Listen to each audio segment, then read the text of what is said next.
Teachers classes. आज हम ecology and environment में आगे कंटिन्यू करने वाले हैं।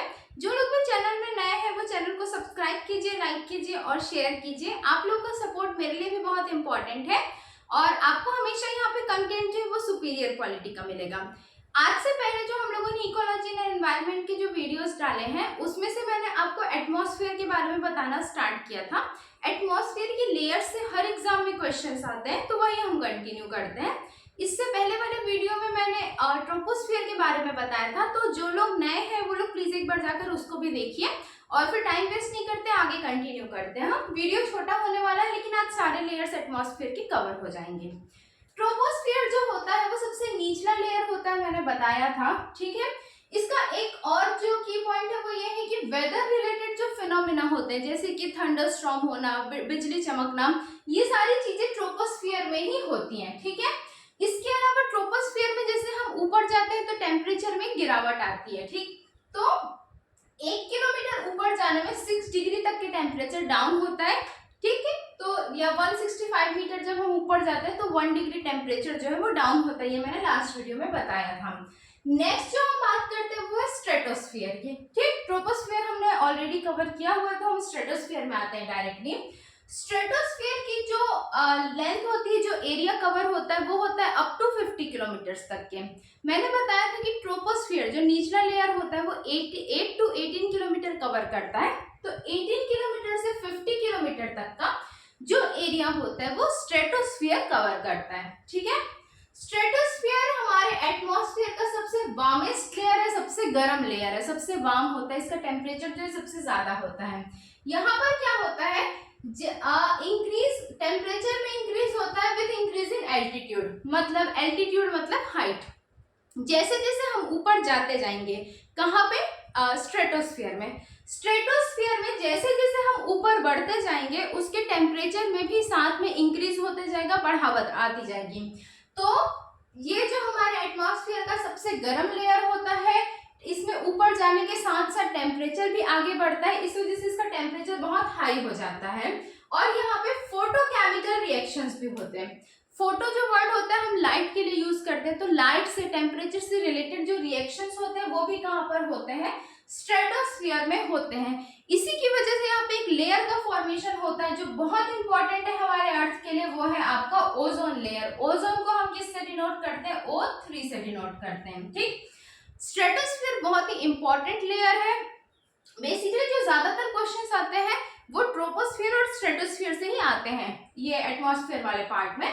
तो पहला लेयर हमने देखा ट्रोपोस्फियर। ट्रोपोस्फियर में यदि हम देखो, जैसे ट्रोपोस्फियर में यदि हम ऊपर जाएंगे तो इसमें क्या होगा, टेम्परेचर जो है वो डाउन होगा, जबकि जो स्ट्रेटोस्फियर है, जब यहाँ पे हम ऊपर जाएंगे, हम एल्टीट्यूड, हम हाइट में ऊपर जाते जाएंगे तो यहाँ पे टेम्परेचर भी बढ़ता जाएगा, ठीक है। इसमें कंफ्यूजन नहीं होना, ये T for troposphere, S for stratosphere, ठीक। तो स्ट्रेटोस्फियर में हमको क्या मिलता है, ओजोन की जो लेयर, ओजोन की जो परत होती है वो कहाँ पे मिलती है, स्ट्रेटोस्फियर में मिलती है। अच्छा, एक क्वेश्चन और आता है कि ओजोन लेयर की जो थिकनेस होती है, उसकी जो मोटाई होती है, उसको किससे नापते हैं। यदि किसी को पता है तो वो लोग कमेंट करके बताएंगे, ठीक है। जैसे मैं एक बार बता देती हूँ, ओजोन लेयर जो होता है ना, इसकी थिकनेस होती है, ठीक है। जैसे इसकी ये जो थिकनेस है, इसको मेजर करने के लिए एक यूनिट यूज करते हैं जिसको हम डॉप्सन यूनिट बोलते हैं, DOBSON, Dobson unit. Star marked repeated question है। ओजोन लेयर की जो थिकनेस है वो डॉप्सन यूनिट से मेजर की जाती है, ठीक है।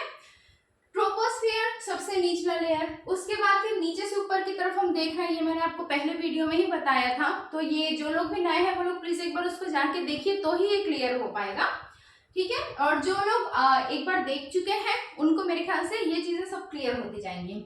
तो ट्रोपोस्फियर के बाद स्ट्रेटोस्फियर, स्ट्रेटोस्फियर के बाद हम नीचे से तीसरा लेयर आता है जिसको हम क्या बोलते हैं, मीजोस्फियर।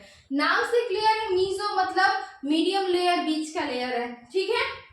मीजोस्फियर क्या होता है, ये अगेन कोल्ड रीजन होता है। अब भाई ये क्या चल रहा है, पहले ठंडा हुआ, फिर गर्म हुआ, फिर ठंडा हुआ, तो हाँ यहाँ पर भी क्या होगा, जैसे ट्रोपोस्फियर की तरह यहाँ पर भी जैसे जैसे हम हाइट में ऊपर जाते जाएंगे टेम्परेचर में गिरावट आती जाएगी, जैसे कि ट्रोपोस्फियर में हुआ है, ठीक है।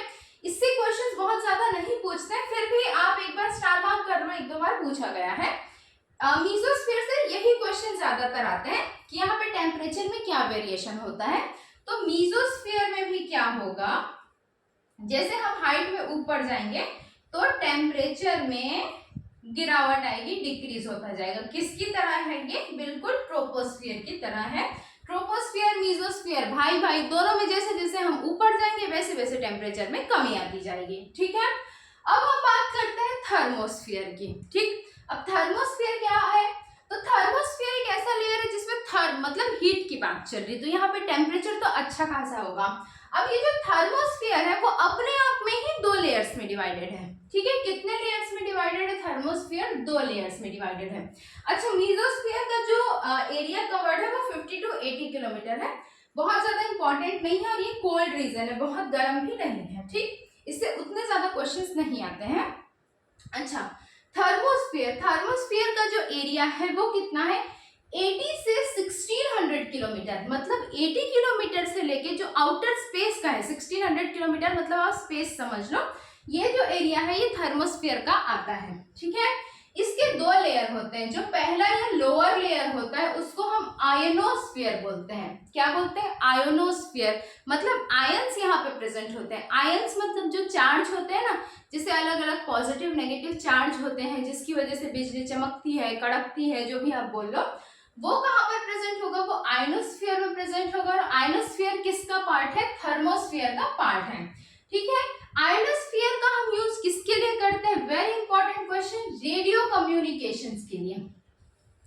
ये जो आपकी एफएम रेडियो की फ्रीक्वेंसी होती है, या जो रेडियो सैटेलाइट्स होते हैं, टीवी के जो कनेक्शंस होते हैं जैसे टाटा स्काई वगैरह हो गया, इन सबके सैटेलाइट्स के लिए जो रेडियो कम्युनिकेशन के लिए हम यूज करते हैं आयोनोस्फीयर का यूज करते हैं, जो किसका पार्ट है, थर्मोस्फीयर का है। तो थर्मोस्फीयर का जो लोअर पार्ट है उसको हम आयोनोस्फीयर बोलते हैं, और जो इसका आउटर मोस्ट पार्ट है किसका, थर्मोस्फीयर का, जो एक्सोस्फीयर कहलाता है, इसी को हम स्पेस भी बोलते हैं, जिसके बारे में हमको कुछ खास जानकारी अभी तक के प्राप्त नहीं है, ठीक है, इसमें पढ़ने के लायक। अच्छा, थर्मोस्फीयर में क्या होगा, थर्मोस्फीयर में भी टेम्परेचर के साथ साथ एल्टीट्यूड इंक्रीज होगा, जस्ट लाइक स्ट्रेटोस्फीयर, ठीक।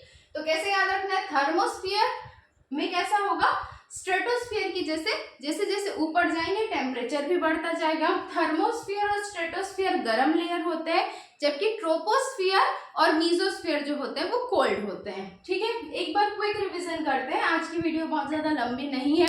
देखो, लेयर्स जो पहली बार पढ़ रहे हैं उनको हो सकता है थोड़ा बहुत कंफ्यूजन हो, तो जो भी आपको डाउट्स आते हैं आप कमेंट सेक्शन में कमेंट करके पूछिए और क्विकली रिवाइज करते हैं। सबसे पहला जो लेयर देखा हमने ट्रोपोस्फीयर देखा था। ट्रोपोस्फीयर के बारे में मैंने पहले वीडियोस में बताया था कि इसमें हम जैसे ऊपर जाते हैं तो टेम्परेचर डाउन होता है। इसकी जो हाइट होती है वो इक्वेटर से 18 किलोमीटर होती है, जबकि पोल से क्या होगी 8 किलोमीटर होती है। इसके बाद आता है स्ट्रेटोस्फीयर। अच्छा, वेदर रिलेटेड फिनोमिना कहाँ पर होते हैं, ट्रोपोस्फीयर में होते हैं। फिर आते हैं स्ट्रेटोस्फीयर, 50 किलोमीटर तक के इसकी जो है एरिया कवर करना, ये सबसे गर्म लेयर होता है। जैसे जैसे हम ऊपर जाएंगे इसका टेम्परेचर भी इंक्रीज होगा, ठीक है। फोटोकेमिकल रिएक्शन कौन से लेयर में होंगे, स्ट्रेटोस्फीयर में होंगे। ओजोन लेयर कौन से किलोमीटर में मिलती है, कौन से लेयर में मिलती है, स्ट्रेटोस्फीयर में मिलती है। स्ट्रेटोस्फीयर के बीचों बीच लगभग 25 किलोमीटर एरिया में, ठीक। जैसे यदि मैं बोलूं ये जो है आपका स्ट्रेटोस्फीयर है, ये कितने 50 किलोमीटर तक के, ठीक है, 18 से 50 के बीच में ले लो, तो यहाँ पे कहीं पे 25 किलोमीटर के आसपास क्या मिलता है हमको, ओजोन लेयर मिलता है, ठीक है। इसके अलावा मीसोस्फीयर, मीसोस्फीयर की जो एरिया कवर करता है वो है 50 से 80 किलोमीटर तक के, कोल्ड रीजन होता है।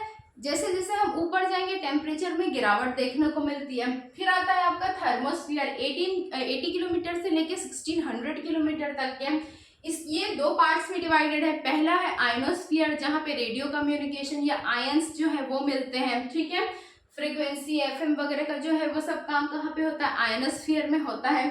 दूसरा है इसका एक्सोस्फीयर, जिसको हम स्पेस बोलते हैं, ठीक। आउटर पूरा एरिया है जो हमको दिखाई नहीं देता, या दिखाई देता है तो कैसा दिखाई देता है, ब्लैक दिखाई देता है, ठीक है।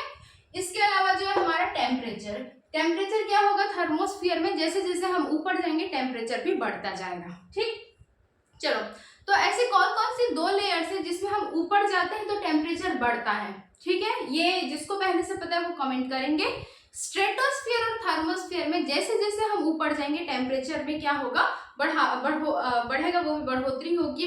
जबकि ट्रोपोस्फीयर में और मीजोस्फीयर में ऊपर जाने पे टेम्परेचर में गिरावट होगी। तो कंफ्यूजन नहीं रखना है, बिल्कुल आप लोगों को क्लियर करते हुए चलना है। कहीं पर भी कोई डाउट हो तो पूछिए, और एक दो बार आप लोग ये वीडियो को कॉन्स्टेंटली देखेंगे ना तो चीजें क्लियर होती जाएंगी, ठीक है। तो फिर मिलते हैं अगली क्लास में, और तब तक के हाँ भाई अपना सपोर्ट बना के रखना है। चलो, ओके, बाय।